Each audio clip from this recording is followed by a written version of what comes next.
Dobrý den, vítejte u našeho dalšího videa a vítejte především na Dnech Kralup. Já tady mám ctěného hosta, samozřejmě Robina Janoše, ředitele KAS Vltava. Zdravím. No a především Kärtsyho Hatakku, frontmana kapely Waltari.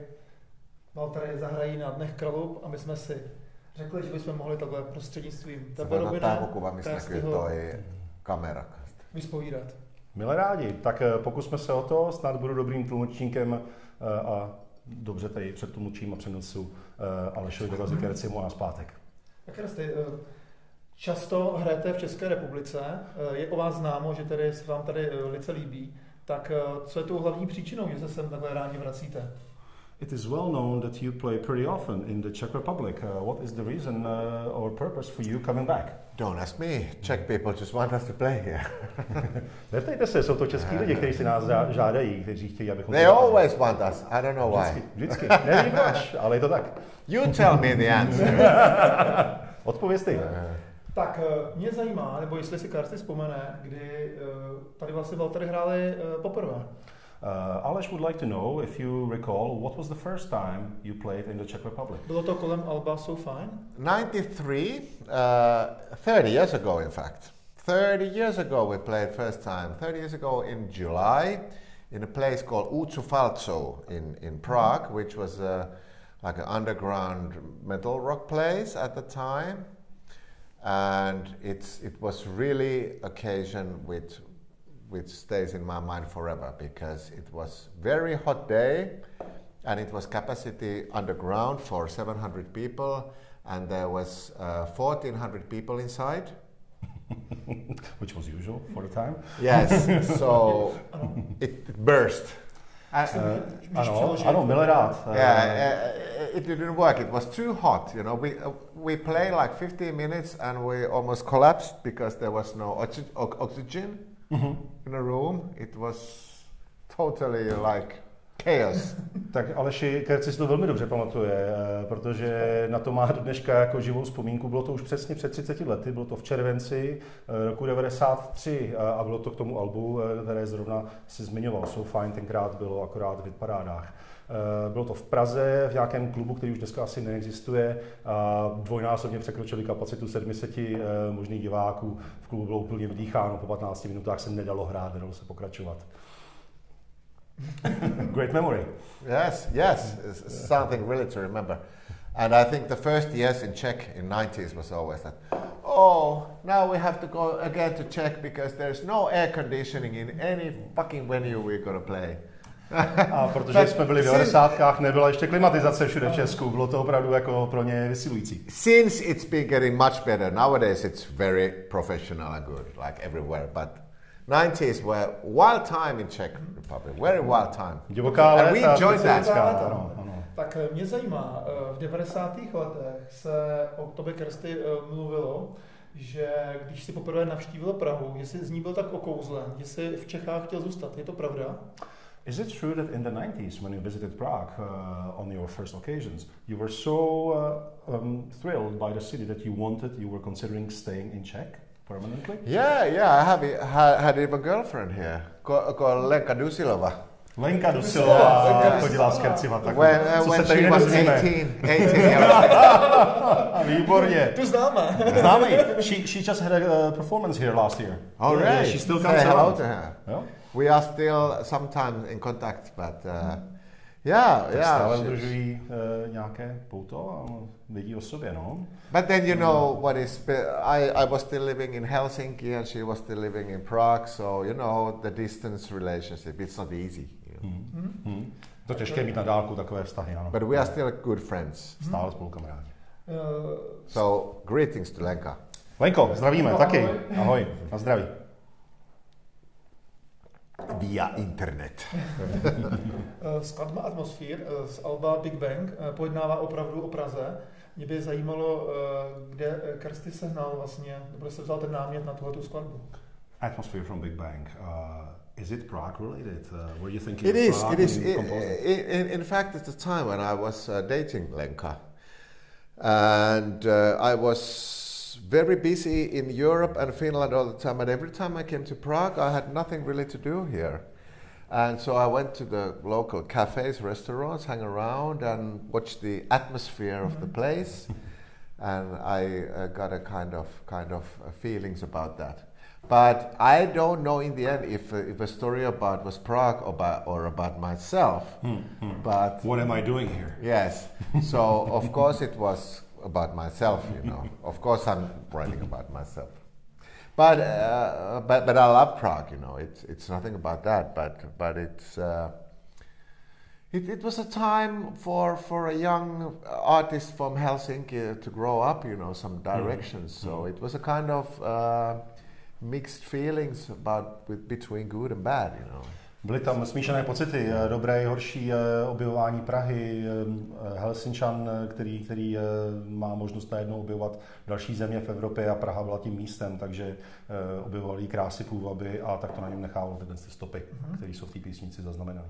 Dobře. Lenka would have probably liked me to move to Prague or something, and maybe there was some kind of feelings about that, so I was kind of thinking, hey, what I'm doing here? Do I have a place here? Or I was kind of mixed, you know. Takže měl smíšené pocity mezi tím. But it can be related to any country. With me it was just Prague. Tak mám takovou opravdu hodně speciální otázku. V 90. letech v České republice vycházel rokový magazín, který referoval každý měsíc nebo každých 14 dní o nových nahrávkách. A já můžu říct, že za dobu toho působení toho časopisu, můžeme říct Big Bang, jestli si pamatuješ na Big Bang, tak tuším, že pouze 2 kapely měly u konkrétního alba plné hodnocení, vlastně 100% hodnocení. Tak by mě zajímalo, jestli si Kärtsy dokáže tipnout, u jakého to jejich bylo alba. Hezky. In the 90s, there was a rock magazine in the Czech Republic, in which there were only in two occasions it happened that a band with their album reached all 5 stars. Oh, really? One of the bands was Waltari. Thank you. Which album would you think it was in the 90s that got the full? Maybe Big Bang. No. It was a Big Bang. For me, it would be. Death Metal Symphony? Yes. That would be for Aleš. That's another option. That's one of my top ones. Big Bang and my top 90s Waltari albums. Měl by Kärtsy ještě třeba chuť jít do obdobného projektu, jako byla ta Death Metalová symfonie?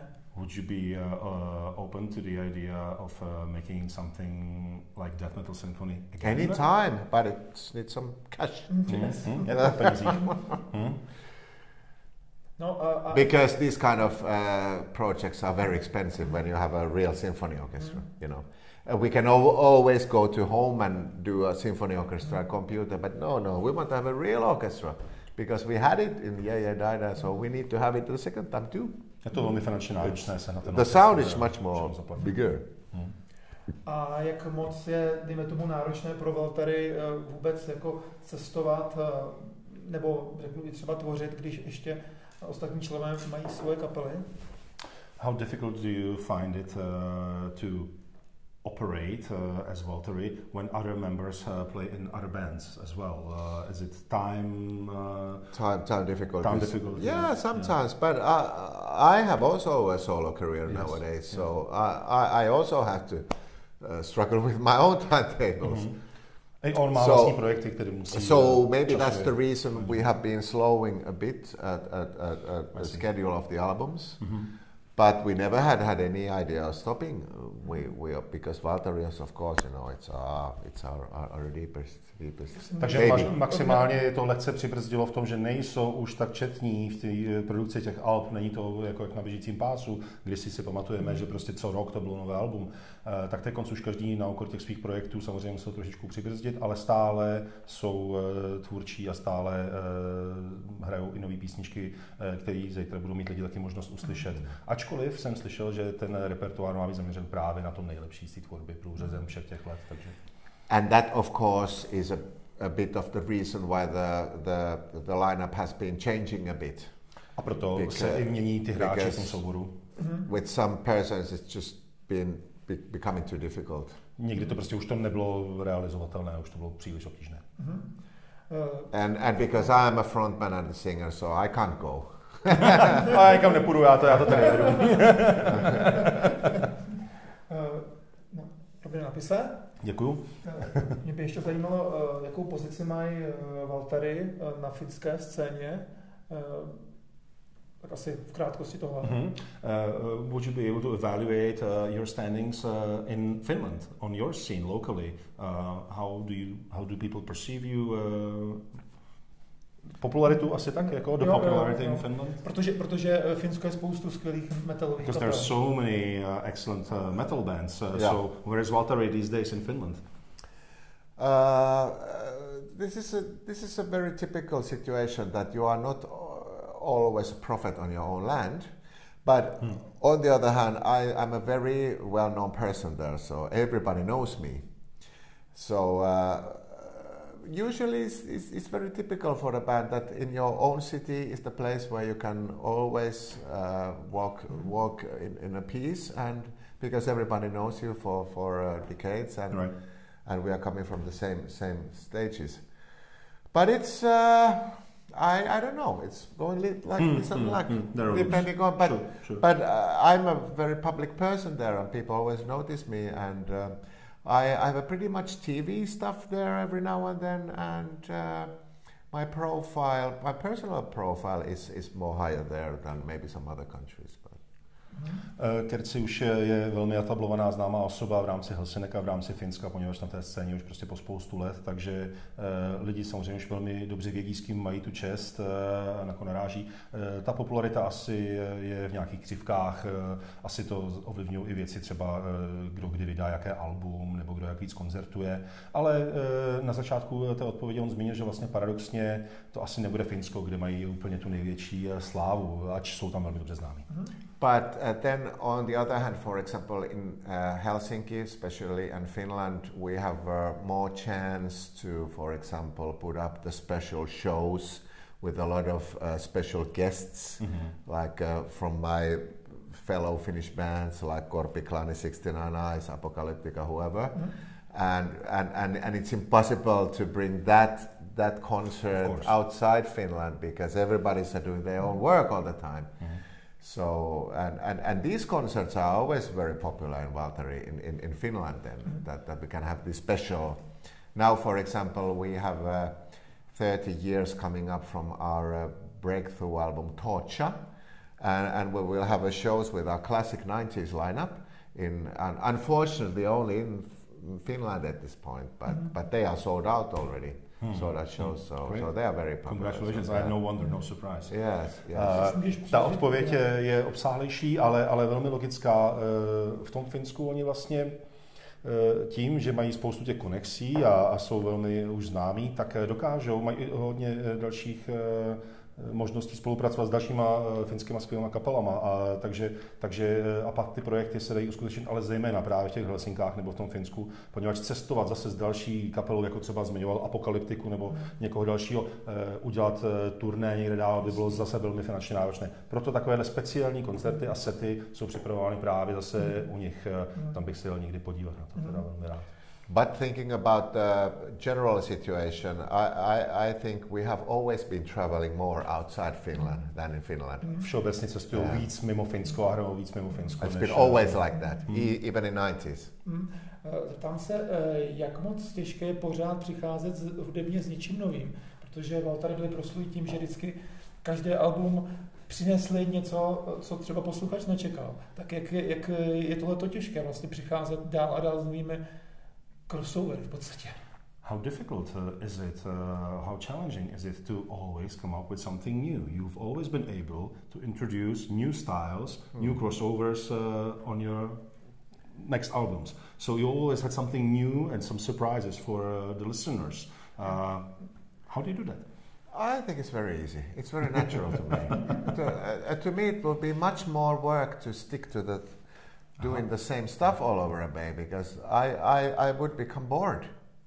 So to me it's much more natural to try to find out the new ways of. To me, I think there is no limit in making rock music. You can mix things forever because there's always new things coming up where you can mix to the old stuff, and it's endless adventure to my taste. Možná trošku paradoxně říká Kärtsy právě, že pro něj je mnohem jednodušší stále se posouvat někam dál, objevovat něco nového, než se držet v nějakých zajetých kolejích a jenom jako dávat staré písničky do nových kabátů. To nedělá. Vlastně se furt někam rozvíjí a zdá se mu, že ta hranice v rockové hudbě vlastně je neomezená. Že stále je co nového vytvářet a objevovat. Kärtsy, co si myslíš o ortodoxních metalových fanoušcích? What do you think about orthodox metal fans? He's not orthodox metal, though he looks like. We are doing a new song together with him, and he's a very open-minded guy. So I don't really know what you mean with orthodox metal guys. I don't know many people like that. Že taky neznám. Třeba v 90. letech v tom metalu, kdo přišel s klávesami, nebo kdo přišel hlavně třeba s elektronikou do metalu, tak to mnohdy bylo pokládáno za v podstatě jako skoro rebelství nějaké, rouhání skoro vůči tomu žánru.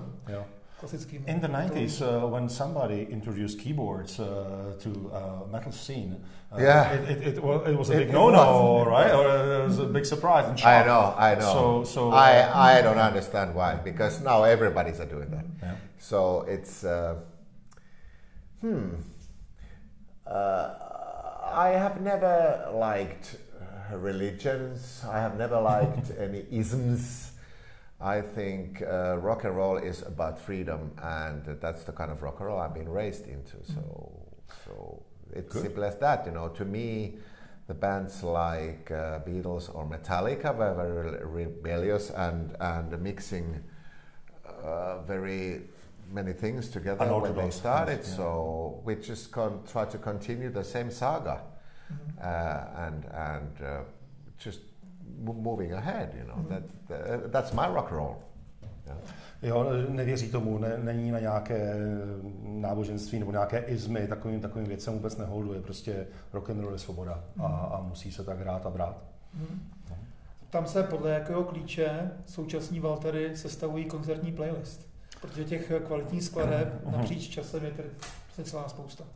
Considering how many quality songs and albums you've produced, what key do you use to come up with a playlist for a show? If we go to festival, it will be more or less like a greatest hits. And for example, tomorrow we are, like I was asking you from you today, what kind of audience there will be. And we kind of we are able to build up the set list, thinking about the people. And but if it's a club tour with a new album, we always prepare to play pretty much also new material, and do the set list like we personally feel. But festivals are always more like a party events. Takže samozřejmě se to liší, jaký podnik to je, kam jedou. Jestli jedou na festival, jako jsou tady Dnech Kralup, kde zítra budou lidi všech ranků a budou to hrát kapely všech ranků, takže i to publikum bude chtít slyšet něco, co není až tak úplně vyhraněné. Takže budou hrát jakoby největší hity ze své tvorby. Když představují nové albumy, jdou po klubech, samozřejmě to tomu přizpůsobí a jedou spíše ty novější nebo ty tvrdší věci, které prostě jsou už trošičku méně známé. A musím se zeptat samozřejmě na to, jak se Krastivu líbí tady v Kralupech. Jsi už prošel město. You've spent one day in Kralupy so far. What do you think about the town? How do you like it so far? Beautiful, like Czech always, not Czech Republic, but because I heard it's better to talk Czech. So yeah, every time I be here, I just see beautiful places. Jako vždycky, když jsem v Česku, má to tady krásné. Yeah, especially the old medieval castles, and because I'm very much into medieval history. So I love these old places, and I know that Czech is full of this kind of. Tak a zejména středověká historie, která tady je na každém kroku, prostě ne třeba vyloženě tak v Kralupech, ale v Česku. A dneska jsme byli už na takové malé výšce, už jsme viděli nějaké okolní hrady a zámky, takže to se Kärtsymu jako rozhodně líbí, do toho je zapálen. Dobře, no a na to se můžou fanoušci Waltari těšit zítra. What can the Waltari fans expect from tomorrow's concert? Party. Nepřekládám. Yes. Yeah. Big party. Nepřekládám. Fast, loud songs with a good party mood. Tak my jsme rádi, že jste se dívali. Přijďte se podívat na Waltari. No a pozdrav necháme na Krastyho. Okay, we're so happy that you made it here. We're inviting everybody to come to see us tomorrow. And the final word is yours. Final word. Keep on rocking in the free world. Neil Young.